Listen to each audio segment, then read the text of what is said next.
La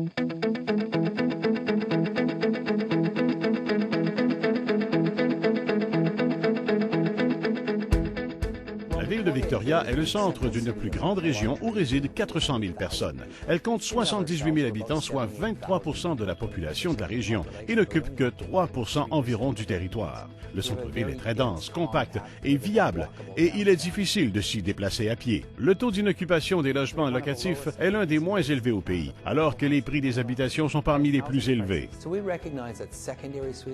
Nous nous sommes rendus compte que les logements accessoires constituaient un excellent moyen d'offrir des logements abordables, ce qui permettait de redensifier les collectivités et les quartiers sans perdre d'espace vert et de tenir compte des enjeux financiers. Les logements accessoires doivent être loués. Ils ne peuvent être vendus. Ils doivent occuper un peu moins de la moitié de la surface de plancher de maison. En fait, leur superficie ne peut être supérieure à 40 % de celle de la maison. En outre, à Victoria, il n'y a aucune exigence en matière de stationnement pour ce type de logement. Sans le logement accessoire, nous n'aurions pas eu les moyens de posséder un logement à Victoria, peu importe où et surtout pas dans ce quartier. En autorisant ce type de logement, en établissant des paramètres, en donnant de l'information sur la façon d'aller de l'avant et, après quelques années, en mettant sur pied un programme de subvention, nous avons réellement constaté un énorme succès avec ce type de logement.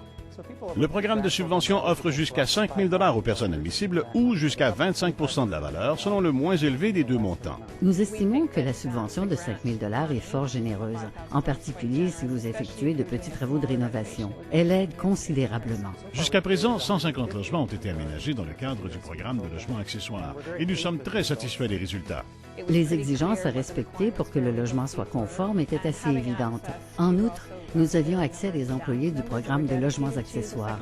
Ils ont répondu à nos questions et nous ont aidés quand nous avons eu besoin d'eux. Nous avons eu recours à la publicité payante pour promouvoir nos réunions, en particulier celle des logements accessoires, que nous avons tenues en 2009 après avoir apporté des changements au zonage. Près de 150 personnes y ont participé. Nombre d'entre elles sont venues avec leur plan en main afin d'obtenir de l'information sur la façon d'aménager un logement accessoire dans leur habitation. Il était fantastique pour le conseil municipal de savoir qu'il avait bien fait son travail et que la collectivité appuyait le projet. Le logement doit comporter une cuisine et une salle de bain. Il doit avoir une entrée distincte et dans notre cas, il doit être loué. Nos locataires ont été accueillis dans le quartier de la même façon que nous l'avions été.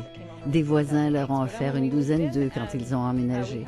L'atmosphère n'était pas négative. Dans notre plan communautaire officiel, les logements accessoires sont une utilisation du terrain autorisée et notre vaste stratégie d'habitation a été considérée comme un volet clé du plan. En outre, le district régional de la capitale considère les logements accessoires comme un type important de logement. L'appui des employés municipaux au programme de logements accessoires facilite le processus de délivrance des permis. Si des problèmes surviennent avec les voisins, vous pouvez dire que c'est l'orientation adoptée par la ville et qu'elle est motivée par de bonnes raisons.